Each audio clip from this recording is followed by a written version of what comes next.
So I've been reading this book for last few days and I just finished it tonight, The Shadow King by MAAZA Mengiste.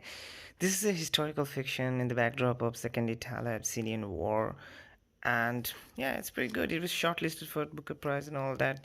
So before I tell you more about the book, let me tell you a little bit about the Italo-Abyssinian conflict.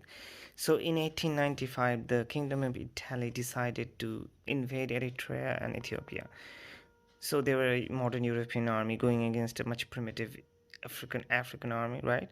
But the problem is Menelik, the emperor of that time, the emperor of Abyssinia at that time, he was a very resourceful guy with a lot of leadership skills and military tactics. So he borrowed weapons from Russia and other countries, and he unified the Italian against the invaders, and he completely embarrassed the Italians in battle, in just decisive battle, and routed them from the whole region. That hurt the Italian pride, and so Benito Mussolini, when he came into the power, he decided Ethiopia must be annexed, like it has to be conquered. And this time he's prepared. He's got modern weapons, tanks, mustard gas, planes. He's sending them in, and he's going to break through. But also another important point that that encourages the Italian is that the emperor this time, Haile Selassie, the one in current emperor in the throne, is a bit of a weakling. So he's a tasteful guy. He's got taste in music. He's well read and all that, but he depends on the League of Nations more than the leadership skills and the in his own army and his own people. So what happens? He has already failed to unify the different warring ethnic factions, and that problem is still there. So when the Italians invade and they completely break through his lines and defeat them in decisive battles, and Haile Selassie runs to Bath, England, in exile with his treasures, of course. And from there, he encourages his people to stand up and take arms and just push off the invaders any way they can. And as a result, there's this Ethiopian resistance that sprung up everywhere. And there's a horrible bloodbath that follows, like Italians butcher everyone they suspect, the church and all that. Eventually, of course, in 1941, the after being defeated by the British, they back off. But well, we're not here for that. Basically, this book is about the Ethiopian resistance fighters, and we're gonna get into that. So the plot, of course, this is a historical fiction, though, so fiction characters are there. One major protagonist of this is Hirut. She's a girl from a poor family, just hitting the puberty, and she works in this nobleman's house, where she's a servant, but basically a slave. All the servants there are basically slaves because, oh well, it's just they have been euphemized. It's been euphemized.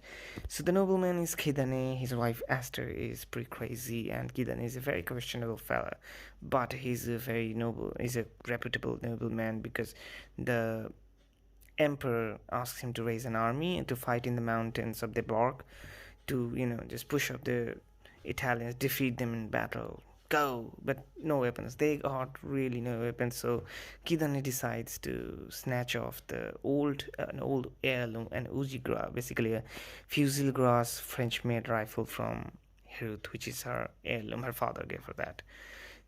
So with that in hand, basically he raises an army.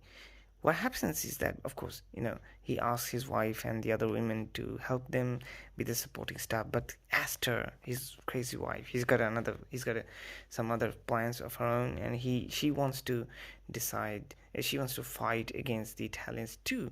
But Kidane just keeps holding her off, like, no, you're not gonna do that. You're gonna tend to the wounded, bring us food, cook foods, and all that. And well, yeah, he's a bit of a misogynistic fella, but he's got a lot of things going on his own. Like he's also he's kind of a deep character. He's been plagued by uh, his ancestors, his responsibilities as a man of a noble family, and all that. And well, he does horrible things too. And I'm pretty, you're gonna be suspecting him as unfaithful too. So that's a so. However, you already know just from the cover of this book that Hirut and Esther is going to be playing a very decisive role in this war against the invaders, the Ferenjo. So the other protagonist here is Ettore Navarra. He's a Italian soldati. He's a soldier from the Italian side. He takes photos. He's a cameraman. He's going to record everything there, how gloriously they defeated the Ethiopians and all that. And he's working under a very cruel General Carlo Fucelli. Yeah, he's the Butcher Benghazi. That's his nickname. And this guy's got problem of his own too. So back in home, his father and mother is gonna get drafted because they're Jewish descent, although they don't practice this, but they're gonna get sent to us some kind of a camp. And in here, he's capturing photos for Carlo Ficelli, and he really is obeying orders, and it's not sure whether he wants to be a soldier or not. He just drafted because his country asked him to do so, and he's gonna have some connection to our Hirut. He's gonna develop something with Hirut. You can already guess that, but oh well, wait for more. Then there's other characters like the cook. Then there's Fifi, and of course Aster and Carlo Ficelli as himself.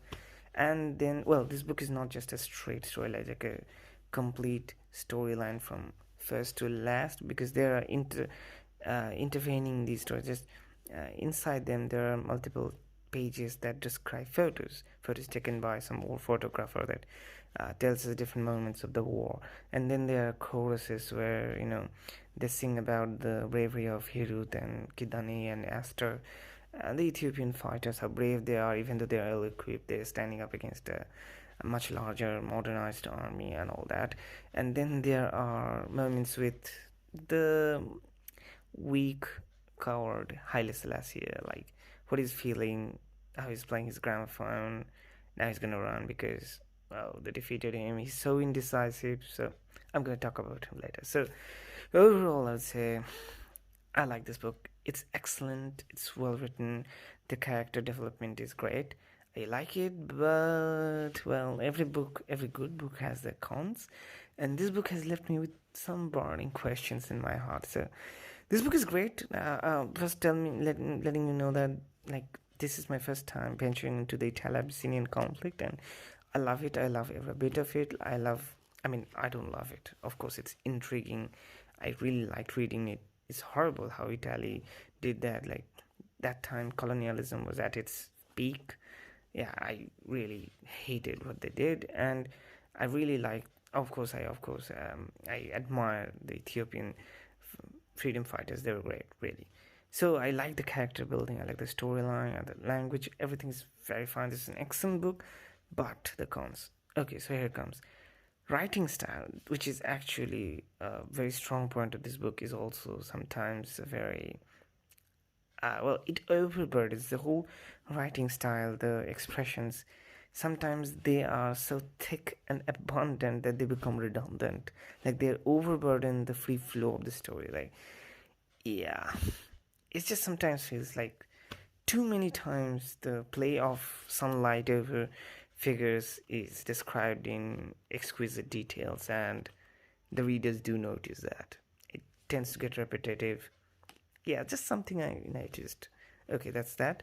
Also, I didn't like the way Haile Selassie has been portrayed here in a much more gentler tone, like in a very favorable light. He is what he is. He's a coward. He's basically failed to do a lot of things. He even failed to save his daughter, which could have been done, in my opinion. And yeah, he failed to unify Ethiopia. He ran with his gold.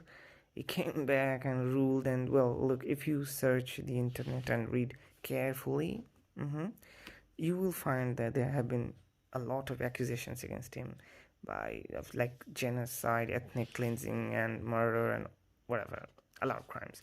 He's not exactly a man who's just vindicated of everything. Like, well, he's not exactly the ideal leader you'd want, I suppose. Yeah, and he's been kind of like worshipped here. Also, kind of like, yeah, sarcasm is there in that worship, but not enough.